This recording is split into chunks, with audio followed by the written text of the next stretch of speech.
Okay, Rain or Shine at saka Magnolia.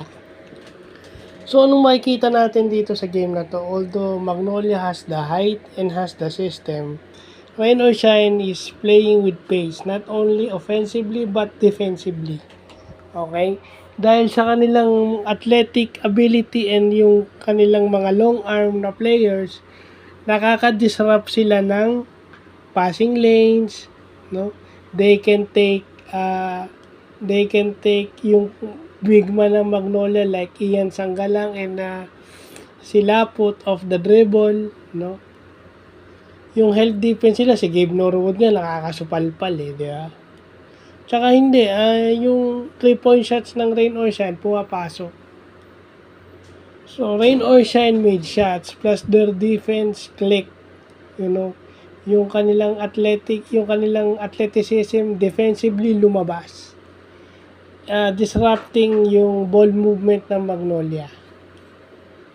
Kasi yung deflections nga, di ba? Yung sinasabi nga ni Rick Pitino na dapat yung deflections is considered a defensive stat.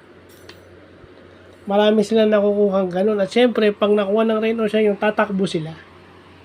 Aside from making their perimeter shots. So, yun lang yung nagpanalo sa kanila nitong game na to. Hindi naman natin kailangan pahirapan. It basically goes to show that they are playing with pace. Hindi lang offense, pati defense. No? Tumatakbo sila but at the same time yung kanilang half-court defense to contain Magnolia's ball movement nandun. And yun na ngayon, yung si Jonard Clarito, factor din yung malakas rebound. Parang Alascate Thompson itong si Jonard Clarito. No, kasi isipin mo yung malalaki ng Magnolia sinasabay niya sa rebound at nakukuha niya yung bola. Which brings me to the point na additional points yun for Rain or Shine. Aside pa pumapasok yung tira nila sa labas. Kahit na mas maliliit sila dahil pumapasok yung kanilang perimeter shots, hindi mo talaga tatalunin yung mga teams na swerte sa labas on that specific game. Yun ang hirap. Pag pumapasok, okay. Pag hindi pumapasok, yun ang mahirap.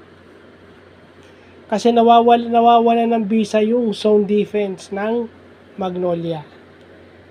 And dahil nga naka-zone defense yun, susceptible sila sa rebounds. Mas mabibilis yung paa ng Rain or Shine. Yung foot speed ng Rain or Shine, mas mabibilis sila kaysa sa Magnolia, especially the bigs. So isipin nyo na lang si Bobelga, pag titira siya, yung bantay niya, hahatake niya palabas. Diba? Tsaka yun na rin yun, yung bilis ng Rain or Shine, yung mga one-on-one moves nila Mamuyak.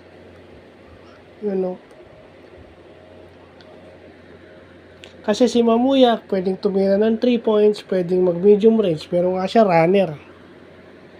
So, yun yung diba? Yung offense and defense ng Rain or Shine are clicking.